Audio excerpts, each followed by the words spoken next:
Šio gerti galima, ne?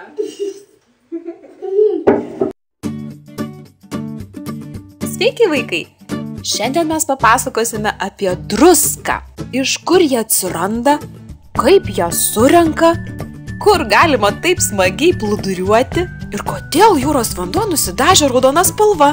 Druska tai po žeme ir vandenyje esantis mineralas. Kietos formos druska yra sudaryta iš mažų kristalų. Po žeme tūnančią druską žmonės iškasa specialiais įrenginiais. Ir mes turime iškastą druskos gabalą namie. Druska yra sūri. Ji yra valgoma. Druskos spalva ir kvapas priklauso nuo joje esančių priemaišų. Išvalyta druska yra balta ir bekvapė. Ei, pažiūrėkite, čia rožinė druska, o čia juodoji.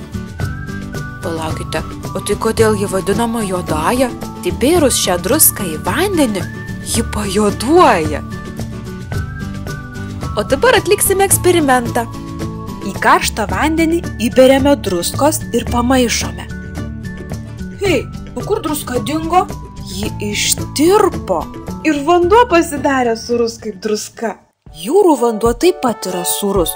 O tai iš kur druska atsiranda jūrose? Druską į jūras atneša upės. Upių vanduo, tekėdamas per akmenis ir uolas, tirpdo juose esančią druską ir kitus mineralus ir neša juos tolyn į jūras ir vandenynus.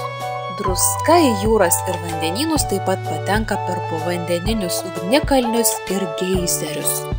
Atlikime dar vieną eksperimentą. Puodą su vandeniu ir druska užviriname ir verdame.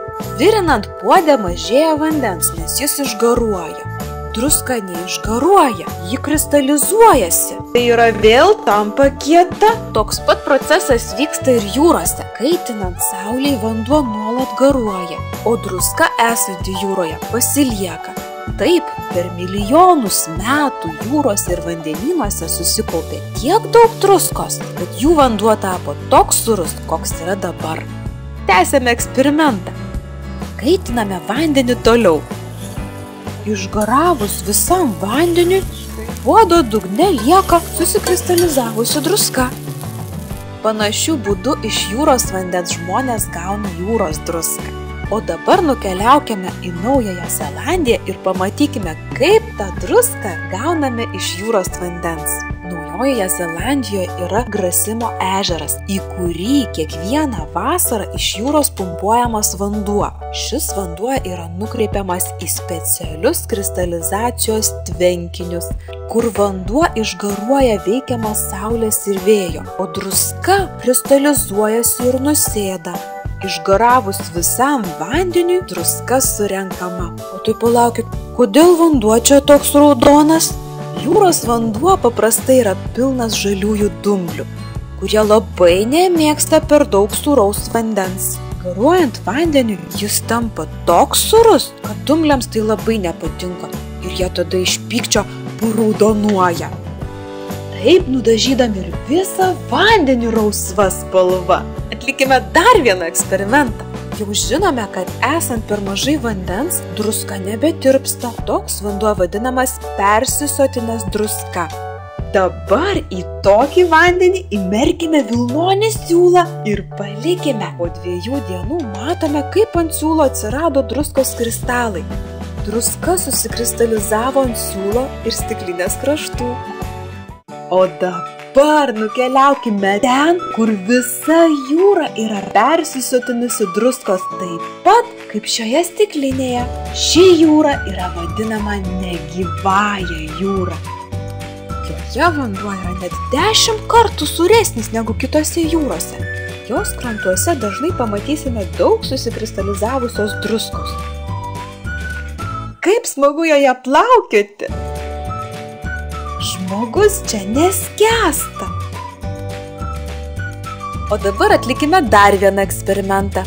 Paimkime lėkštelę, 2 kubelius ledukų, uždedame storą vilnonį siūlą, ant kiekvieno kubelio, ant vieno iš siūlų užberiame druskos. Ir paliekame.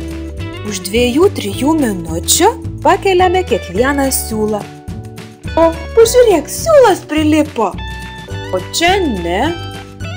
Siūlas, kuris buvo su druska, prišalo prie leduko, o tas, kuris nebuvo su druska, neprišalo.